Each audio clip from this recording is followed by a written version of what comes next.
മുമ്പ് കണ്ടിട്ടില്ലേ? വെക്കല്ലേ, എന്റെ വരവ് ആഘോഷിക്കാവും. പുരാണത്തിൽ കേട്ടിട്ടില്ലേ ഋഷ്യശൃംഗന്റെ കഥ? പയ്യൻസ് വന്നപ്പോ മഴ പെയ്ത കഥ. ഇത് ഋഷ്യശൃംഗയാണ്, നയൻതാര ഋഷ്യശൃംഗ. ആ കഥയില് ഒരാട്ടക്കാരി പെണ്ണുണ്ട്, ദേവദാസി. ഋഷ്യശൃംഗനെ കൊണ്ടുപോകാൻ വന്ന മായക്കാരി. ഉവ്വ്, ഞാൻ അതാവുന്നാണോ? ആണെന്ന് പറയണില്ല.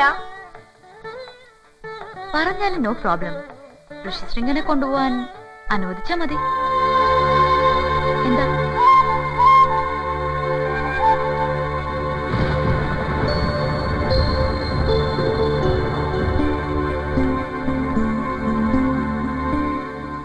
എന്താണ് അന്തർജനം? ഉറങ്ങിയില്ല? ഭയങ്കര ലാത്തേടിയാണെന്ന് തോന്നുന്നു. ഒന്നുമില്ല, ചുമ്മാ. ഈ ഉണ്ണിമായ ഭയങ്കര പുളുവടി. ഏയ് ജഗൻ, ഉറങ്ങരുത്.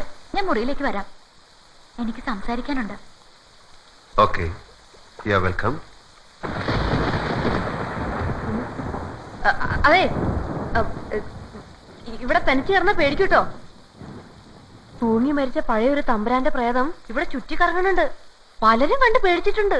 സത്യ പറയണേ. ആണോ? ആ, എന്നാലേ എനിക്ക് പ്രേതത്തിനെ ഭയങ്കര ഇഷ്ടാ. അതും തമ്പുരാൻ പ്രേതാകുമ്പോ കൂടുതൽ. ഉണ്ണിമായി പൊയ്ക്കോ, രാവിലെ ഞാൻ പറഞ്ഞു തരാം എക്സ്പീരിയൻസ്.